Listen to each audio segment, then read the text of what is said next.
So thanks to everyone for taking time to be here. I know these are some unprecedented times that we're going through, and everyone is sort of adjusting to a new reality for their work environments. Personally, our team, we are all working from home. I normally do, so that's not a huge change for me, although now my son is around, so that is different. But if any of you need to step away or take care of things, whatever it may be, just feel free to do so. We're maintaining lots of flexibility around here because we know everyone's sort of in new territory. So thinking about you all, and hopefully you'll let us know if there's any way we can support you moving forward as well. So my name, I'm just going to go through a quick introduction of myself, and then I might ask you all to chime in quick and answer a couple questions also. Let's see here. So my name is Trevor. I'm the program manager of community impact at Iowa and Minnesota Campus Compact. I'm based out of Cedar Rapids. Like I said, I work from home, so the rest of our team is in either Des Moines or Minneapolis. And then I'm also including Eric on here. He is our current VISTA leader. He is based out of Minneapolis right now, but you might be seeing some things from him, and particularly when we get to enrollment for your members. Eric is going to be helping us with that process, so you might see some stuff from him as well. So I wanted to throw that out there. He'll be with us through the middle of the summer, so helping with enrollment, but not with exiting, unfortunately. For our agenda for today, so we're just going to go through some background info, some program details, some recruitment stuff, service term reporting, just kind of the running through the program in general. But I wanted to start by just asking you all quickly if you could give your name and where you are, your host or your site name, and then if this is your first year supervising a summer VISTA or not. I know some of you, all of our sites are returning, but I'm familiar with all of the supervisors. So if you can mention that, that would be helpful as well. And I will just call on names to make this easier. So I'm going to start just go in order on my screen. Megan.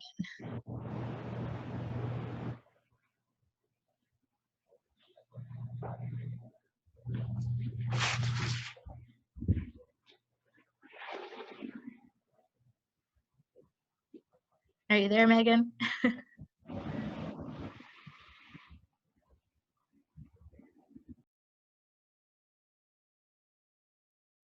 How about Jay?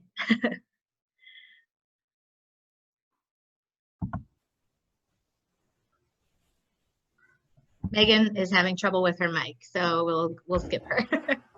All right, I'm Jay Dahlhauser. I'm with the Bridge of Storm Lake. This is, I believe, my 8th year supervising a summer AmeriCorps team. And what else do you need?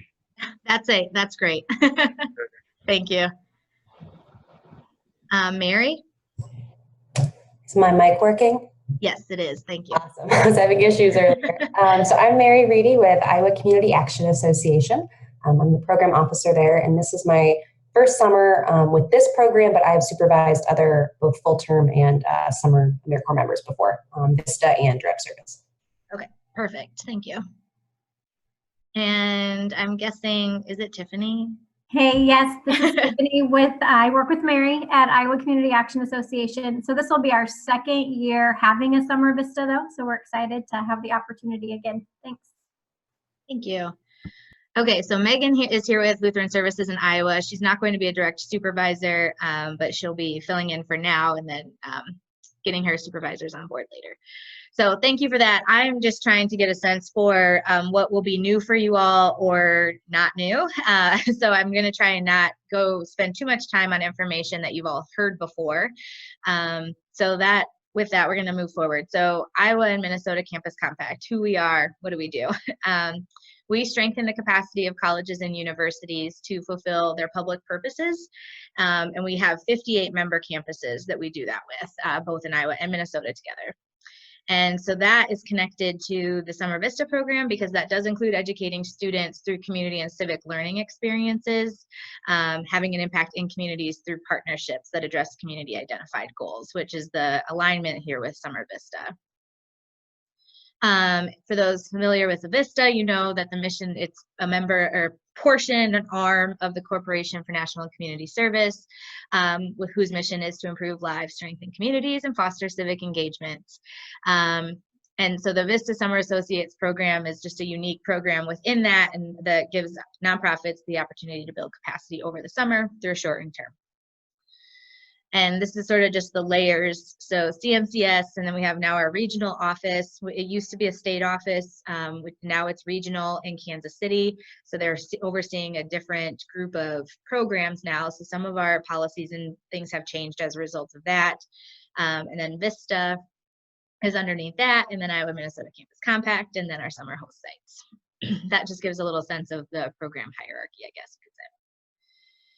So some details for the program, things that you all should know. Really quickly, we just have the recruitment deadline of April 28th. So this is just the day that we would like to see all members, or have to have all members, be recruited. And then we will submit that information to CNCS, and then they can move forward with the enrollment process. May 29th is the first day that members will serve, and that starts with an orientation. So we're going to talk about this in a moment, but that will either be on-site, or potentially virtual. We will see how things go. On August 7th, the term ends, and then on August 14th, which actually I think I'm going to extend this, so later in the month, the host site final report will be due. Supervisor responsibilities, not surprising. I think this should be sort of, it is outlined, I guess, in the host site agreement and the notice of award. So supervisors and your team will do the recruitment and, interviewing, selecting of your members, training your members, and then supporting them in that work. Offering the resources and the communication, et cetera, all the things that are needed to complete the work that you're asking them to do. We really focus a lot on communication, whether it be good things or bad things, just keeping in touch throughout the summer so that we can make sure that we're addressing any conflicts before they get too significant, and just remaining in communication about how the member is doing. And then finally, there's the reporting piece of this. So that's, we'll dive into some of the details about that. As a reminder, as you all know, there's prohibited activities that are involved with the VISTA program. So we included some of the big ones here that can come up sometimes within what host sites are doing. And then there's a full list of prohibited activities that is provided in your host site agreement if you're not familiar with those. So a couple of the big ones that I want to point out here are just displacing or duplicating existing staff or volunteer efforts, and also writing grant applications for federal funds. And then just to be clear, so conducting voter registration drives, that is, whether they're partisan or nonpartisan, our members cannot be involved doing that. Of course, they can do that on their own personal time, but not when they are wearing their VISTA hat. Member eligibility includes, so student or members have to be at least 18 years of age or older. They must have a high school diploma or equivalent. They have to be a U.S. citizen, U.S. national, lawful permanent resident, legally residing in the state. And members must not be listed on the National Sex Offender Public Registry. We have a policy within our own program that priority should go to currently enrolled college students at an IowaMinnesota Campus Compact member institution.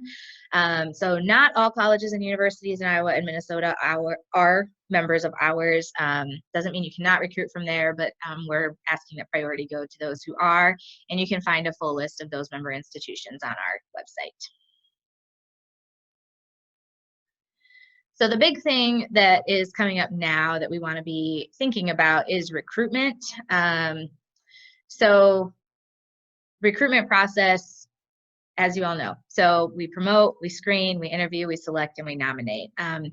What I want to point out through this, so during the promotion of this, because we will be doing some promotion within our own network of letting folks know on higher ed campuses and within our community partner network that we have these positions available, but local recruitment really does work best, and it's typically where we see the most success. So what you're able to do, however you typically recruit and promote positions, is the best way to get a summer VISTA as well.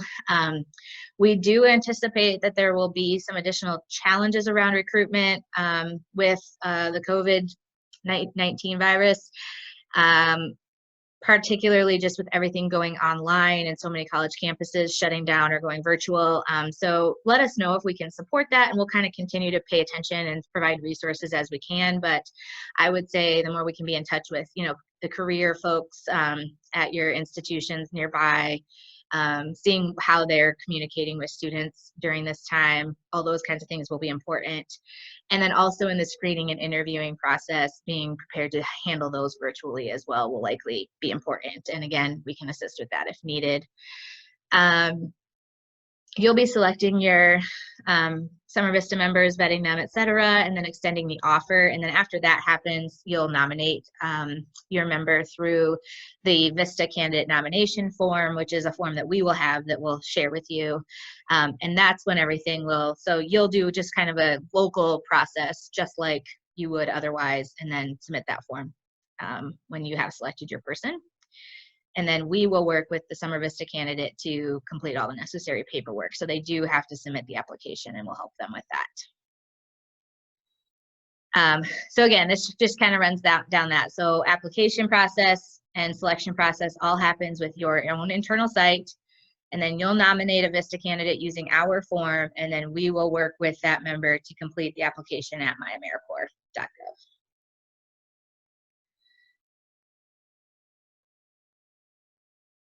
Just a couple of notes. So that MyAmericorps application is not required for all of your applicants to apply what you apply with. It's just for the person who you select. And so that candidate does need to complete the official AmeriCorps application by the deadline, or they will not be able to serve. A part of that application is references, and those references are essential. They do need to be included. And as a note, site supervisors cannot be a reference, but essentially anyone else can. So it can be a personal reference, like a friend, personal acquaintance, or a professional one. And we really encourage folks to talk to members and applicants about the difference between the stipend and the Ed Award. So we have seen with Summer VISTA applicants that they sometimes are choosing the stipend before they recognize that it's significantly less than the education award. And so just making sure you're having that conversation with the applicants and members throughout the process so that they know which one they want to select and make an educated choice. Once they choose one, they cannot select a different option. So we just want to make sure that they're making an informed decision on that. I also wanted to point out, I had a question before this presentation about posting the position on myamericor.gov, and we actually do not post the Summer Vistas on that site because it's more of a local search process, and that site goes national. And because of the benefits and the lack of relocation benefits offered and those kinds of things, we focus on, and with priority going to the Iowa, Minnesota schools, we just focus on doing local recruitment as opposed to that national site. So hopefully that answers your question around that. We can talk about that more if you'd like. So the service term again goes from May 29th to August 7th.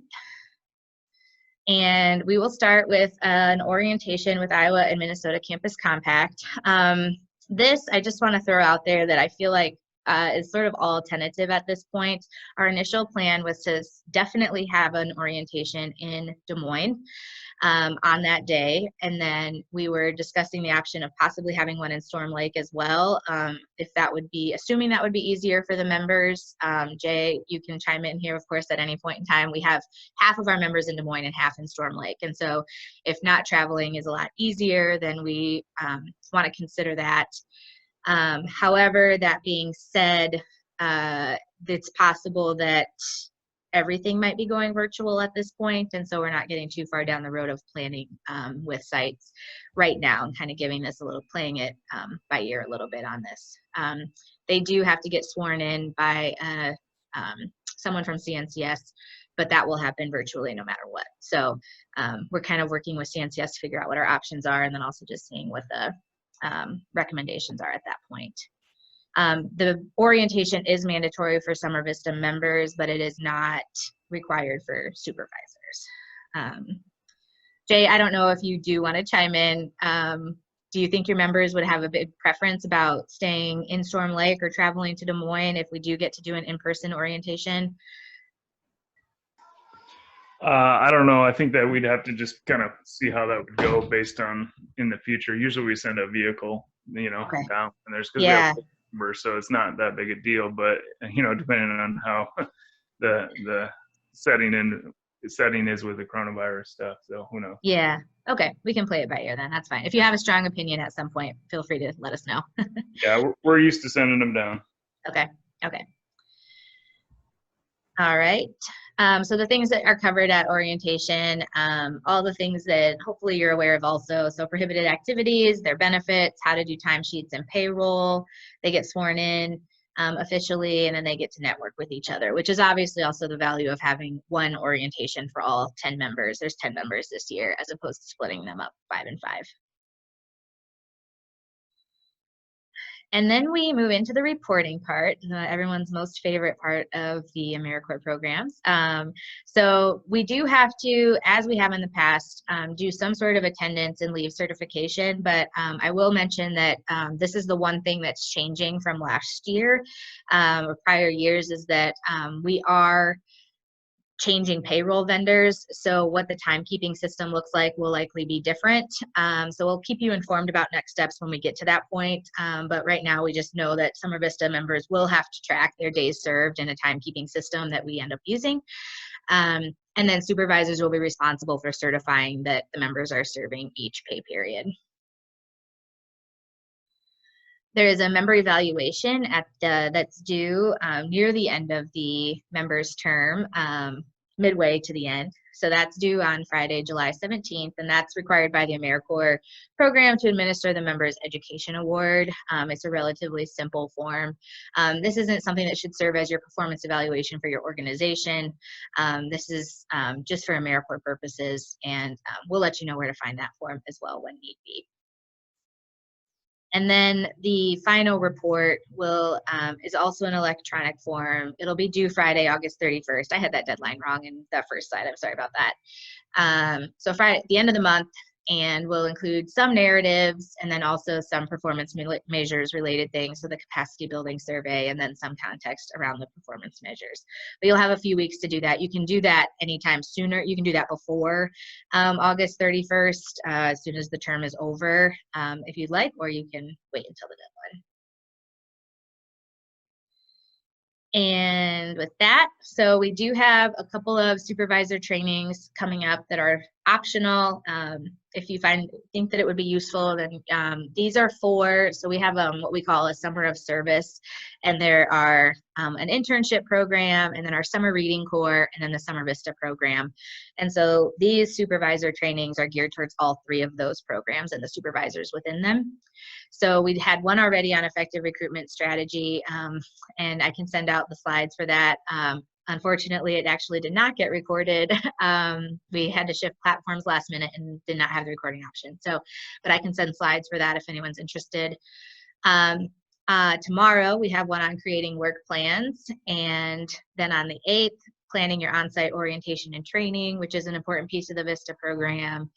And then just general effective supervision for anyone who might be new to supervising, particularly supervising college-aged students, as that's the majority of our summer of service members. That could be a fun webinar for you if you're interested. And we do plan on recording these, so if you don't get a chance to see them, you'll have access to them later. So final quick reminders. So the agreements, the host site agreements that I sent out are due on April 17th, signed to me, and then we will be issuing the invoices in early May, and then you'll have about 30 days to pay those, give or take. They just kind of have to be in before the member gets enrolled. So as a quick review for the timeline, I just wanted to post this here so you have a visual of everything all at once. And with that, I will open the door for any questions that you might have, or comments, or if I'm missing something. So I'm newer to this program than all of you are. Most of you are, I think. So if there's something key that you think other supervisors would be helpful to know, please let me know or share that, and I'll open the floor to you all.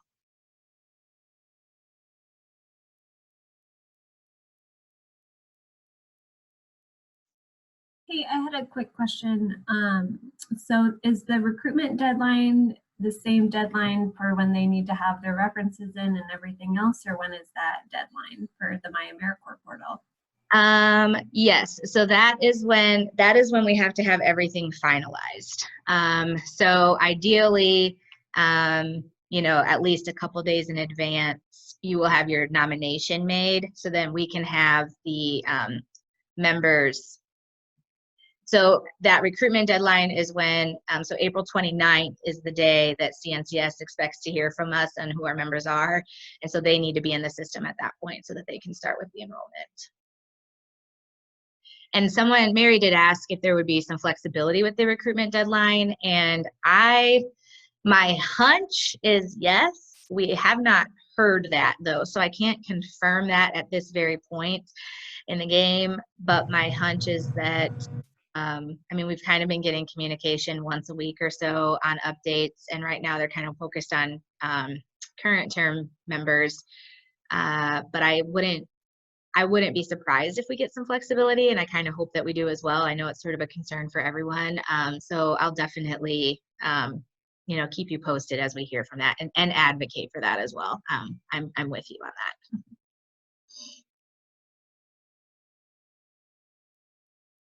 And Megan asked if the positions will be posted on Iowa Campus Compact's website. Yes, we can post them there. Hey, this is Mary. As far as advertising for it, are there any certain logos we need to have, like the AmeriCorps VISTA one, I would assume, but then like your logo as well, or is that something that you can send us? Yeah, and that's a good question. I actually don't know if we have any policies around using those logos. So I will ask Justin that question and see what he says, but I can certainly send them to you if it would be useful anyway. Yeah, that'd be great. Thank you. Mm-hmm.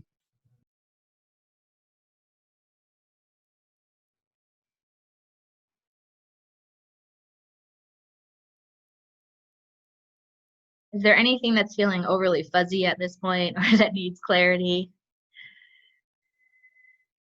Or if there is, please feel free to speak up.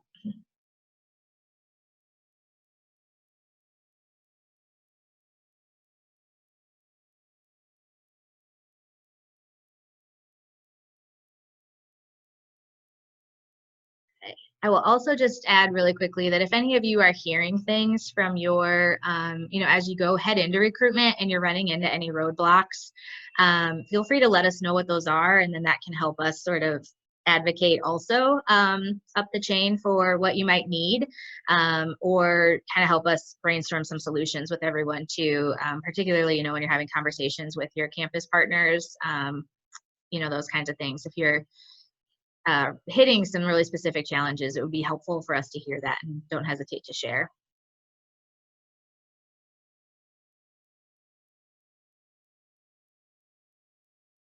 Okay, I think I'm going to do a quick chat look. Okay, I think we have everything from the, nope, one more message. A question about the Campus Compact AmeriCorps full-time member. I do not know that answer, Rachel, but I do think it's very soon. Justin would be a good person to ask about that.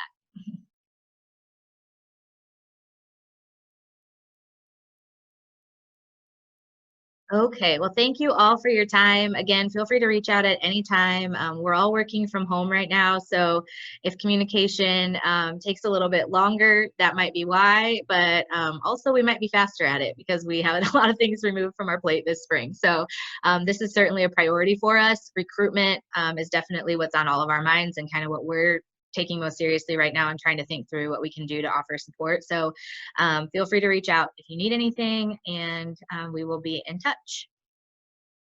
Thank you.